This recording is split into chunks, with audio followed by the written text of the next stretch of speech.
Hi, Dr. Davis in class. Here's Marina Carbonari, and I'll talk about the article mentioning the coach that used the word rape in the locker room after losing a game, and what's acceptable, what's not acceptable as a coach, what kind of behavior is appropriate, and how a coach should talk to their athletes.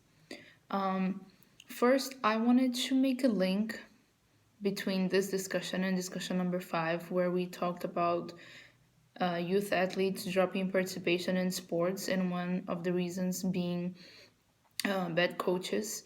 And in my opinion, a bad coach doesn't need to be also just the coach that doesn't know about the sport or doesn't have proper training, but also a coach that doesn't know how to behave in front of the kids, in front of the community, in front of parents, that doesn't use the proper language, that is unprofessional and disrespectful, let's say.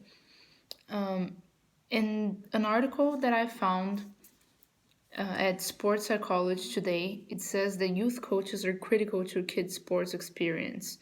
They also mention that they can be a big influence whether the youth athletes are going to enjoy the sport and continue play, or if they will just lose interest and think it's not fun, feel the pressure, and just quit the sport. In the same article, they mention a story about of a high school football player that was a starter, a very good player, but throughout the seasons, he stopped focusing on his game, stopped focusing on how to be a good player.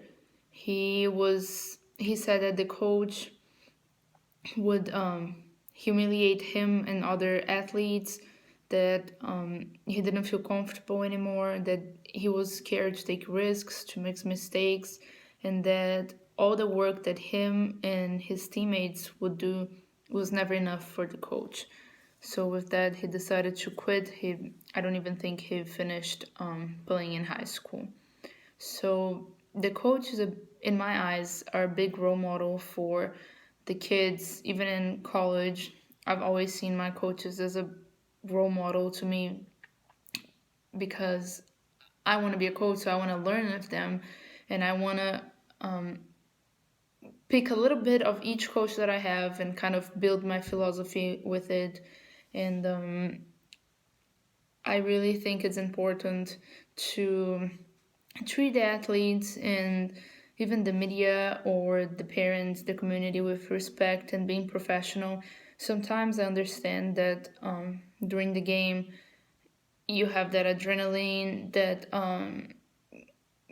that moment it just comes out, but you don't really mean it.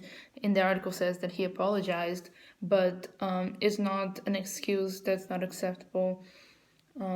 It hurts a lot of people. We don't know the story of the players that are in the team, so with each player comes a story, and we can't just be disrespectful like that. I found Conference Carolina's policy, and one of the topics, it is coach responsibility. They say that coaches are expected to serve as a role model for their student athletes, as well as for others who make up their local community. They also say that they emphasize the importance of sportsmanship, and all coaches are responsible for conducting themselves in a manner that align with the goal and mission statement presented in the institution.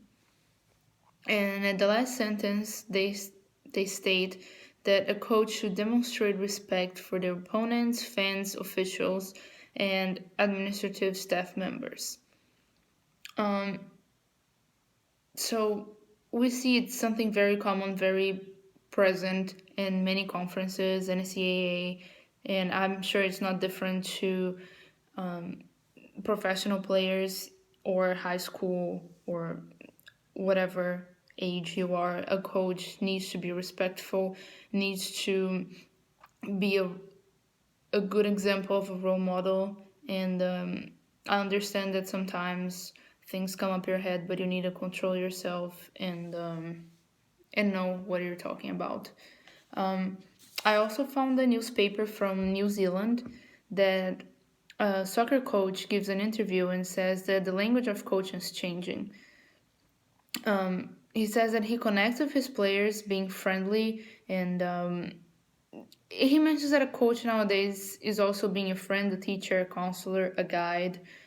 But he believes that being direct is the key to success, and you can be direct, you can be straightforward. Your players know what they're expected from what is expected from them, but